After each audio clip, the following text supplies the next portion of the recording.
계시록 16장 17절부터 21절 말씀입니다. 다 찾으셨으면 한 목소리로 읽겠습니다. 시작.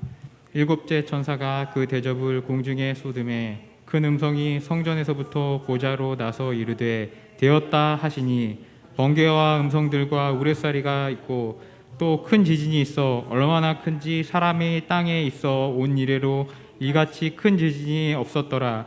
큰 성이 세 갈래로 갈라지고 만국의 성들도 무너지니 큰 성 바벨론이 하나님 앞에 기억하신 바 되어 그의 맹렬한 진노의 포도주잔을 받음에 각 섬도 없어지고 산악도 간데 없더라.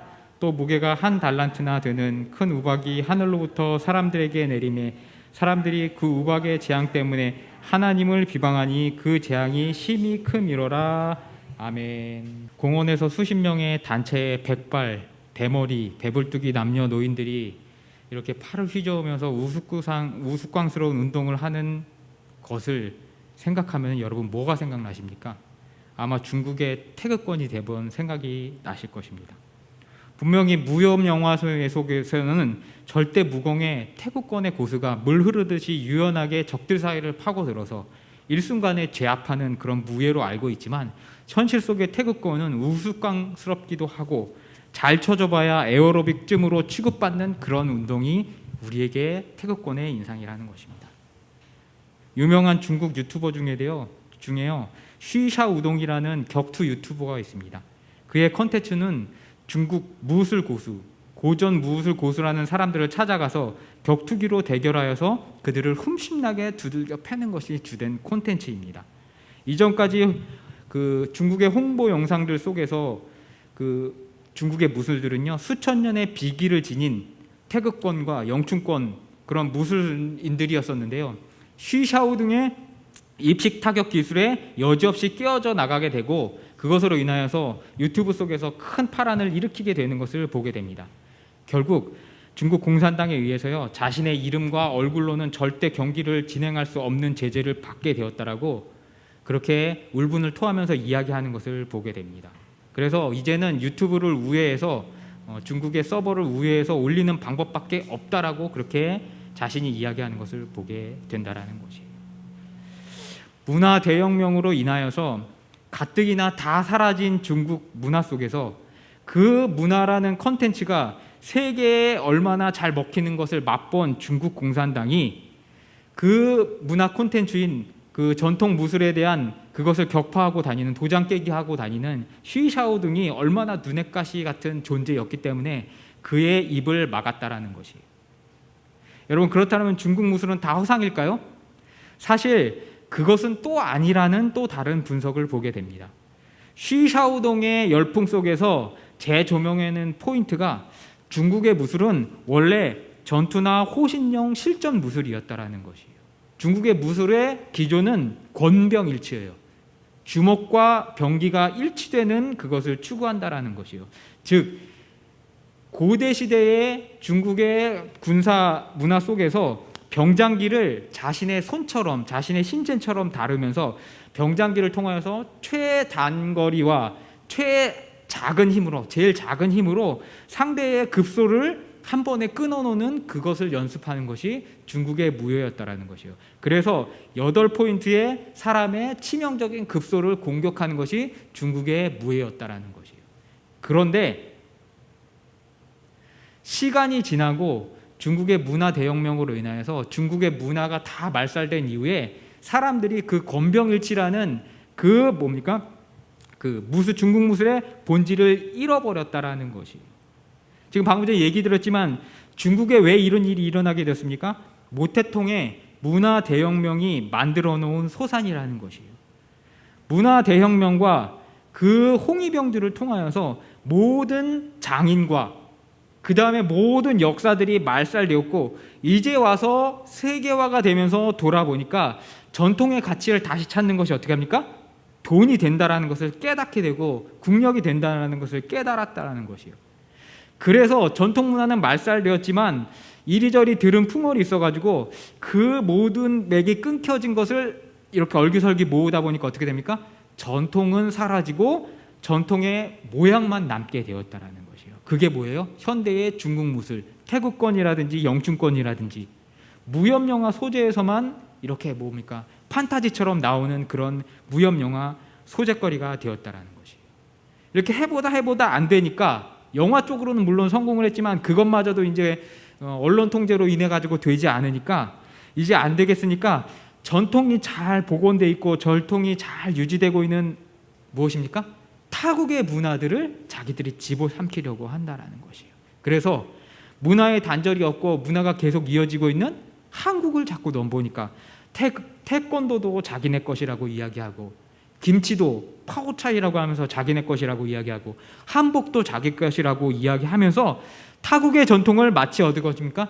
자기 것이라고 억지를 부리는 그러한 천박함을 과시하는 민족이 중국 민족이 되어버렸다는 것이에요.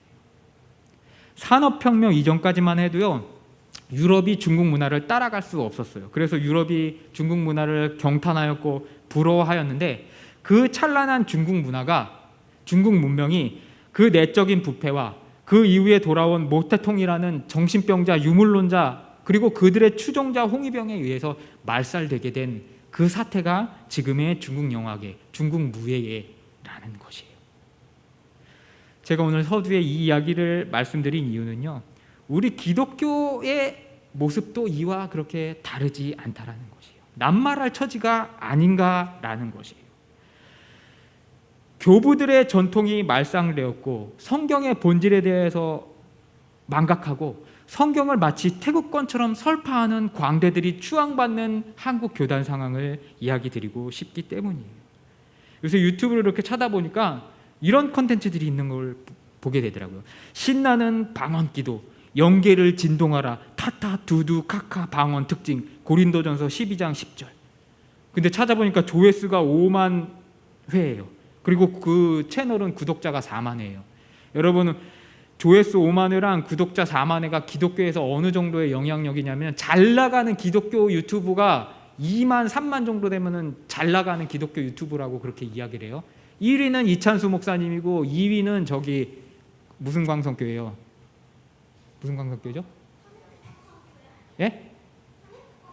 하늘광성교회 거기 그 목사님이 2위라고 그렇게 얘기하는데, 그 양반들도 뭐 10만 겨우 넘는 그런 정도인데 5만 4만 정도 되면은 굉장히 굵직한 유튜브라는 것이에요. 무언가 무당 신내림과 같고 하나님을 믿는 신앙과 무당 신내림이 구분되지 않는 그러한 상황이 한국 교회 안에 벌어지고 있다라는 것이에요. 마치 11조를 하지 않으면 집에 가다가 앞에 가는 벽돌차에서 벽돌이 쏟아져 내려서 즉시 즉사한다라는 그런 류의 천박한 설교가 넘쳐나는 상황이 한국교회 강단의 현실이라는 것이에요. 물론 저는 11조 무용론자는 절대 아니에요.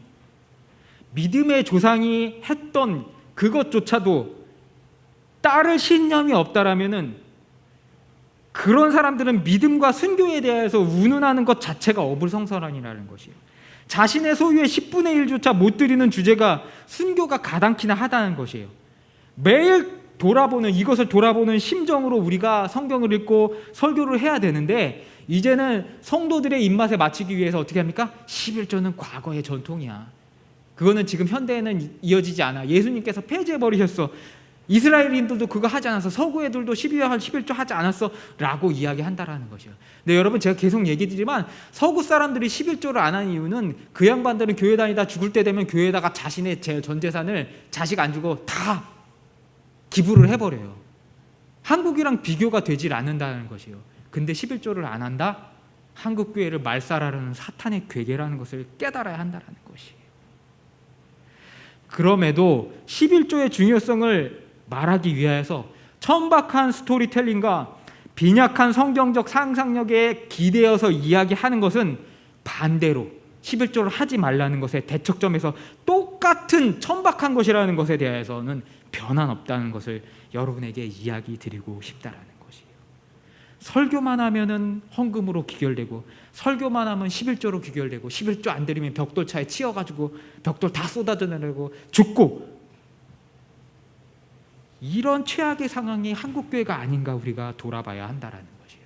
그런데 사랑하는 성도 여러분, 성경은요 그러한 것을 이야기하는 것이 아니라 하나님이 행하신 일, 하나님의 역사가 적혀 있고요, 그것들의 뜻을 교훈을 기록하고 있다는 것이에요. 이적과 기사가 실제로 일어났지만 이적과 기사가 중요한 것이 아니라 그것들을 통한 빈약한 천박한 상상력에 기반하여서 마술적 은사나 천박한 저주에 매이는 것이 아니라 하나님의 역사를 들으면 가슴이 웅장해지고 하나님 앞에 존재 앞에 마주서게 되는 그러한 역사가 기독교의 기록이고 성경이라는 포인트라는 것이에요. 그럼 이렇게 그럼 하나님이 무소불위의 신인데 인간의 삶 정도도 관여 못하고 마음대로 변화시킬 수 없으면 그게 무슨 신이에요? 라고 물을 수 있어요. 또 그럼 병 낫고 고침받는 일이 일어나는 건 뭐예요? 라고 여러분이 물어볼 수 있어요. 여러분 근데 항상 얘기 드리지만 하나님 뜻에 의해서 그러한 일들이 우리 안에 일어날 수 있어요. 그런데 그것은 장마다 꼴뚜기가 아니라 하나님의 비상섭리라는 것이에요. 여러분 운행할 때 비상 깜빡이 계속 켜고 운행하는 사람 있어요? 그 사람 보면 뭐라 그래요? 자꾸 정신 팔리고 그러니까 저거 돌았나? 왜 저거 안 끄지? 그러고 가서 비상 깜빡이 켜졌어요. 그러고 문 내리고 이야기해주고 싶은 게 인지상정이라는 것이에요. 여러분 하나님의 뜻에 의해서 일어나는 기적과 은사도 비상섭리 가운데 삶의 힘듦, 그 다음에 위기, 국가적인 위기라든지 여러 가지 위기 속에서 일어나는 일은 맞음에도 불구하고 혼동해서는 안 된다는 것이에요.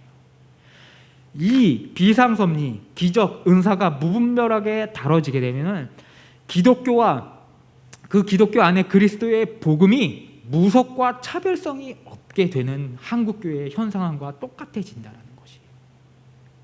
다시 말씀드리지만 기적이 없지 않아요. 은사 중에 신유가 있어요.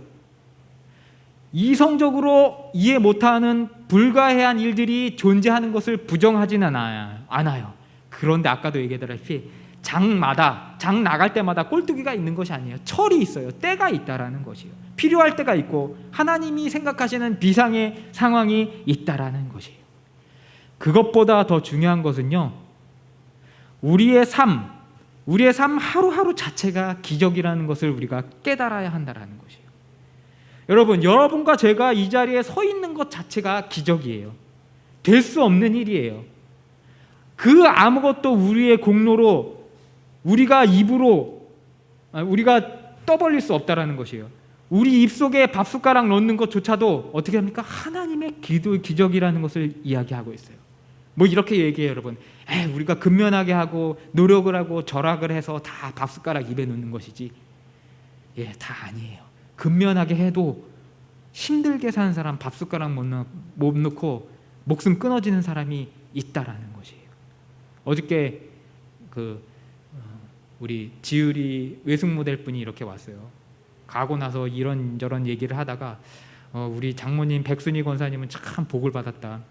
삼형제한테 드린 게 없는데 아웃풋은 진짜 정말 최고로 나왔다. 결혼하는데 막 집도 안 사줘도 남들은 집 못 사줘가지고 결혼 빠그러지고 그러는데 우리 장모님은 집 세 형제를 집 하나 안 사주고 뭐 해준 것 없으신데도 정말 좋은 며느리들 사위감들 다 얻었다라고 그렇게 이야기를 했어요. 우리 김영희 권사님도 그렇잖아요. 인풋 별거 없는데도 좋은 며느리 얻고 좋은 손자 얻고 그러잖아요. 근데 우리 사모님이 그 이야기를 하더라고요. 우리 엄마 아빠가 근면해서 그렇지라고 그렇게 이야기를 하는 것을 보게 돼요. 맞아요. 근면해서 그래요. 그런데 그것조차도 하나님이 붙들어 주시지 않았다면 우리가 이 자리에 설 수가 있었다? 없었다라는 것이에요. 하나님이 저를 여기까지 세우신 것 자체, 여러분을 이 자리에 세우신 것 자체, 여러분 입술에 숟가락이 들어가게 해주신 것 자체가 매일매일이 기적이라는 것을 깨달아야 된다는 것이에요. 그것을 깨닫는 자체가 우리의 영생과 영원한 죽음을 가를 믿음과 불신의 절대 기준이라는 것을 성경은 이야기하고 있다는 것이에요. 이 길 위에 미혹되시지 마시기를 주님의 이름으로 축원합니다. 아멘. 17장 보시겠습니다. 17절 보시겠습니다. 17절입니다. 17절 한번 읽어볼게요. 요한계시록 16장 17절 시작. 일곱 천사가 그 대접을 공중에 쏟음에 큰 음성이 성전의 보좌에서부터 나서 이르되 되었다 하시니 17절에 7번째 재앙이 쏟아지자 하나님께서 뭐라고 얘기하십니까? 되었다라고 음성으로 직접 이야기하시는 장면이 나옵니다. 모든 역사와 재앙은 우연이 아니라 그 주관자가 누구시라고요? 하나님이시라는 것이에요. 하나님의 계획 아니면 하나도 이루어지지 않는다라는 것을 이야기하고 있어요. 모든 역사 자체가 그분의 손안에 있다라는 것을 오늘 17절은 이야기하고 있어요. 우리가 계속 이야기하지만 요한계시록을 해석하는 기준, 아니 성경을 해석하는 기준은요, 항상 말씀 하나하나가 구약과 짝을 지어서 그것이 성취된다라는 것에서 시각을 가지고 우리가 나아가야 한다라는 것이. 이걸 자꾸 오해해서 자꾸 신약에 있는 똑같은 구조를 성경에서 판박이 구조를 찾으려고 하는데, 단어 얽매가지고 그 단어를 찾으려고 하다가 못 찾게 되는데, 그런 의미라기보다는 맥락적으로 구약적인 형식을 인용하는 경우가 신약의 기자들이 대부분 거의 100%라는 것이에요. 여러분, 계시록에 나오는 이 요한이 이야기하는 재앙은 어디와 짝을 이루고 있을까요? 모세의 재앙과 본질적으로 똑같은 쌍을 이루고 있다라는 것이에요. 여러분, 모세의 재앙이 내릴 때 출애굽기의 이스라엘 백성들이 그것 때문에 두렵고 떨고 혼란하고 혼비백산했던 구절이 한 구절이나 있는 것을 여러분 찾아보셨어요? 없어요. 되게 신기해요. 광야에서는 막 마늘이 없다, 부추가 없다, 지랄 발광 연병하던 그런 인간들인 걸 생각하면은 하나님이 주위에 있는 그 애굽 백성 죽일 때 나도 그거 뛰면 어떻게, 그러면서 달려가가지고 모세 멱살을 잡고 난리를 칠 것 같은데, 출애굽의 10가지 이적 속에 보면은 이스라엘 백성이 그렇게 난리치는 기록이 하나도 없다라는 것이에요. 왜 그럴까요? 하나님 앞에 100번도 더 불평할 것 같은데 전혀 기록이 없다라는 것이에요. 왜 그래요? 모세는요, 그 장면을 통하여서 재앙의 주관자가 하나님이시고 그 권능으로 말미암아 그의 택한 백성은 다 피하였다라는 그 사실을 기록하기 위하여서 그러한 기록을 하였다라는 것이에요. 동일한 맥락으로요, 요한이 기록하고 있는 이 재앙도 하나님의 손아귀를 벗어나지 못하고 하나님의 계획을 벗어나지 못하고 하나님의 백성에게는 전혀 피해를 주지 못한다를 요한이 기록하고 있다는 것이에요. 그 논조를 우리에게 설득하고 있고 우리는 그 논조에 설득당해야 한다는 것이에요. 공기 가운데 재앙이 쏟아졌는데 피할 수 없는 재앙인데 모두 다 죽을 재앙인데, 그럼에도 불구하고 하나님의 은혜와 하나님의 능력으로 말미암아 그를 믿는 우리는 해할 수 없고 우리는 죽일 수 없다라고 요한은 기록하고 있다라는 것이에요. 이어서 18절입니다. 18절. 큰 지진이 일어나요. 근데 이 지진이 얼마나 큰지 이와 같은 지진이 없었다라고 요한은 기록하고 있어요. 여러분, 지진 중에 작은 지진이 있어요? 일단 사고 나면 지진은 무조건 다 커요. 작은 지진은 없어요. 이것은요, 심각하고 최종적인 재앙을 상징하는 그런 이야기예요. 재앙의 크기와 재앙의 범위가 죄인들이 꼼수로 피할 수 없음을 의미해요. 그것이 크게 단적으로 나타나는 구절이 19절에 큰 성이 갈라졌는데 몇 갈래로 갈라졌다라고 이야기하고 있습니까? 세 갈래로 갈라졌다라고 은유하고 있는 것을 보게 돼요. 여러분, 둘로 나뉘면은 어떻게든지 갖다가 붙일 수 있어요. 그런데 셋으로 나뉘면 어떻게 합니까? 이거 하나 붙이면 이쪽 떨어지고, 그래도 이쪽 가가지고 이거 붙이면 또 이거 떨어지고, 인간의 꼼수와 인간의 힘과 인간의 기술로 할 수 없다라는 것을 요한이 이야기하기 위해서 세 갈래로 갈라지고라고 기록하고 있다라는 것이에요. 21절. 이 재앙에 우박이 내렸는데 그 무게가 어떻게 합니까? 한 달란트라고 이야기하고 있는 것을 보게 됩니다. 한 달란트는 60kg이에요. 제가 살 한참 쪘을 때가 60kg였는데 지금은 한 10kg 정도 떨어졌는데, 저 몸무게만한 우박이 내린다라고 이야기해요. 그 60kg짜리 우박이 비같이 내리면은 다 죽고 지구가 망하겠네? 라고 생각하시죠? 여러분, 아니에요. 재난으로 세상이 망하지 않아요. 그리고 재난은 세상을 망하게 해서 내린다라기보다는요, 재난의 실제 목적은요, 회개하게 만들기 위한다라는 것이요. 그런데 오늘 21절에 보면은 사람들이 회개를 합니까? 회개를 하지 않습니까? 회개를 하지 않는다라는 것이에요. 저는 이 성경에 나오는 우박 기록을 보면은 생각나는 사람이 한 사람이 있어요. 그 친구는 우박 이야기만 나오면은 이 자동적으로 이렇게 침을 흘리는 그 사람이에요. 그래서 어디서 우박 내리는지 그것만 찾고 있는 그런 양반이 있어요. 이동규 씨예요. 이동규 씨.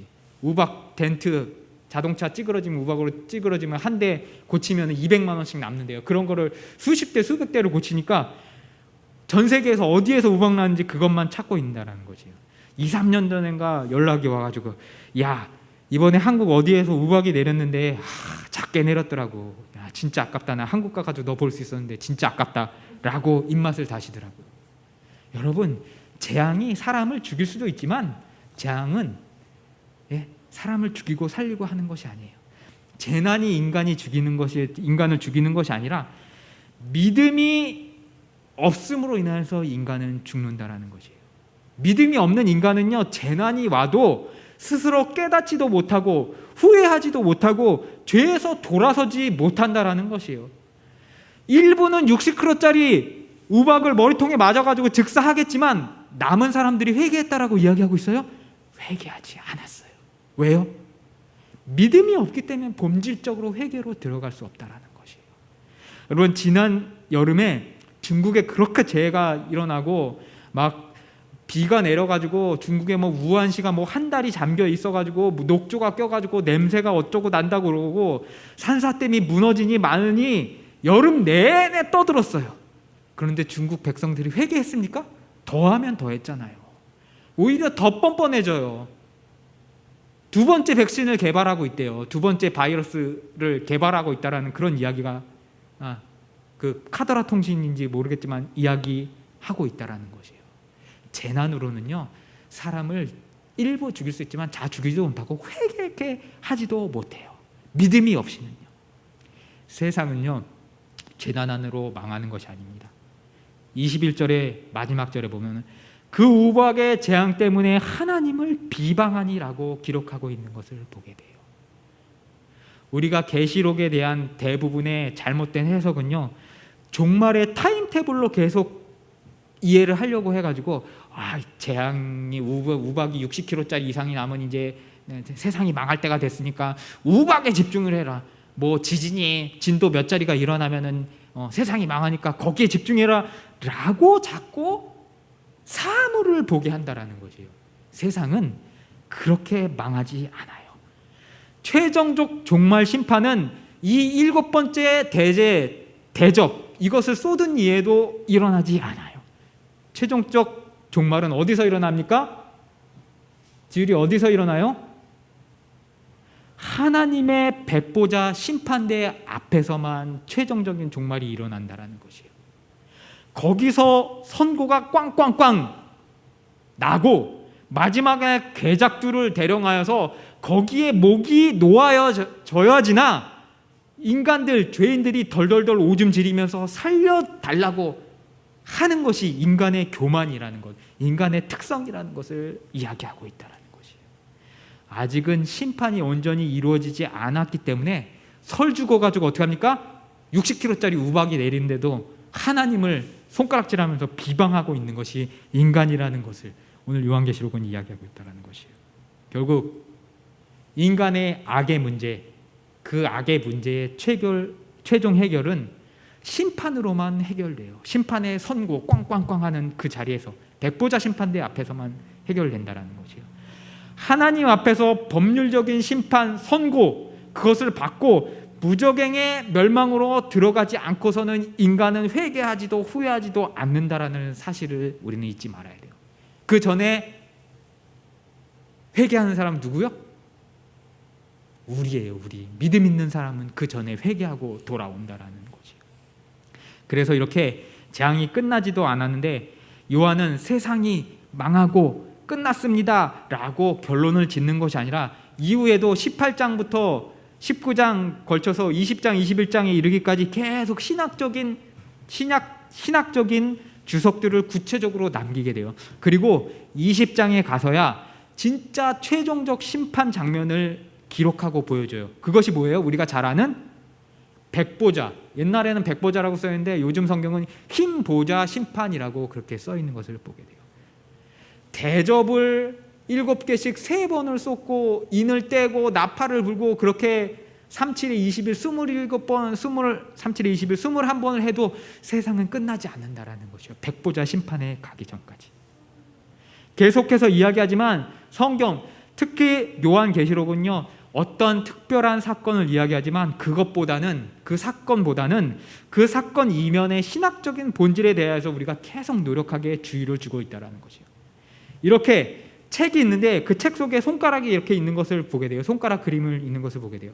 그런데 조심해야 될 것은 뭐냐면 손가락 그림이 있는데 이거는 뭐 위를 채워, 그러니까 하나님의 뭐 심판이 옆으로 와가지고 어떻게 해가지고 이렇게 될 때 하나님의 심판이 일어나, 이것을 보는 것이 아니라 어디를 봐야 돼요? 손가락이 가리키고 있는 저기를 보는 것이 우리가 종말을 향한 시각이 되어야 한다라는 것이에요. 그것이 양식 있는 그리스도인이고 세상의 풍조를 따르지 않고 주술적인 하나님을 찾는 것이 아니라 성경의 말씀 속에 하나님을 찾는 양식 있는 그리스도인이라는 것이에요. 이제 우리 성도분 중에는 이런 이야기 하실 분이 없기를 바라요. 누가 그러는데 천국에 들어가면 14만 4천 명이 되는데 이제 14만 4천 명이 다치고 얼마 안 남았대, 빨리 정신 차려야 돼 라는 그런 이야기 하실 분 없으실 거예요. 그리고 또 어떤 분들은 뭐 이마에 바코드를 받으면 안 되고 여기 핸드폰 속에 QR코드가 있는데 그거 쓰면은 옛날에 666이 그걸로 바뀌어가지고 그거 쓰면은 천국 못 간대, 이러는 분 없을 거라고 생각해요. 믿어 의심치 않아요. 그런 지엽적인 사실은요, 성경의 본질이 아니에요. 그것을 아셨을지라고 믿어요. 신앙의 야성을 회복해야 돼요. 신앙의 야성을 회복하자고 부르짖는데 이 야성을 회복한다는 것은 막 산에 올라가서 산기도 하고 나무 뿌리 뽑는 것, 그런 것을 이야기하는 것이 아니에요. 하나님의 말씀의 본질, 평범한 일상들과 평범한 일상 속에서 일어나는 그 사건들 속에서 그 하나님의 뜻과 하나님의 징조를 발견하는 능력, 그것이 신앙의 야성이라는 것이에요.